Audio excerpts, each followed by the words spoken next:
pagi, perkenalkan nama saya Wilhelmina Mao. Sekarang saya berada di semester 6 Prodi Agroteknologi Fakultas Sains dan Teknologi Universitas Flores. Video ini dibuat sebagai pemenuhan tugas akhir mata kuliah Morfologi dan Klasifikasi Tanah. Yang pertama, morfologi tanah. Morfologi tanah adalah ilmu yang mempelajari sifat-sifat fisik tanah yang dapat diamati dan dipelajari di lapangan.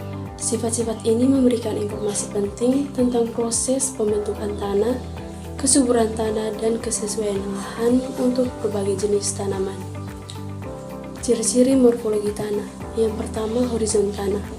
Horizon tanah itu merupakan lapisan tanah yang terbentuk akibat proses pembentukan tanah. Setiap horizon memiliki ciri-ciri yang berbeda seperti warna, tekstur, struktur, dan konsistensi. Kedua, warna tanah. Warna tanah ditentukan oleh kandungan bahan organik, mineral, dan besi. Warna tanah yang gelap umumnya menunjukkan kandungan bahan organik yang tinggi. 3. Tekstur tanah. Tekstur tanah mengacu pada ukuran butiran tanah, yaitu pasir, liat, dan debu. Tekstur tanah dapat memengaruhi kemampuan tanah untuk menahan air dan unsur hara. 4. Struktur tanah. Struktur tanah mengacu pada susunan butiran tanah dan ruang antar butiran tanah. Struktur tanah yang baik akan memiliki banyak pori-pori yang memungkinkan air dan udara masuk ke dalam tanah.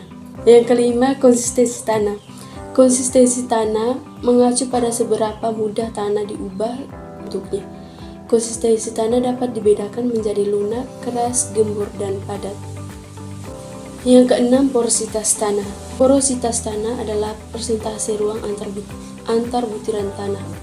Porositas tanah yang baik akan memungkinkan air dan udara masuk ke dalam tanah.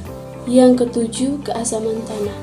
Keasaman tanah menunjukkan tingkat keasaman atau kebasahan tanah. Tanah yang ideal untuk tanaman memiliki pH antara 6,0 dan 7,0. Yang kedelapan, kandungan bahan organik. Kandungan bahan organik tanah merupakan indikator kesuburan tanah. Bahan organik tanah membantu meningkatkan kemampuan tanah untuk menahan air dan unsur hara. Komponen penyusun tanah.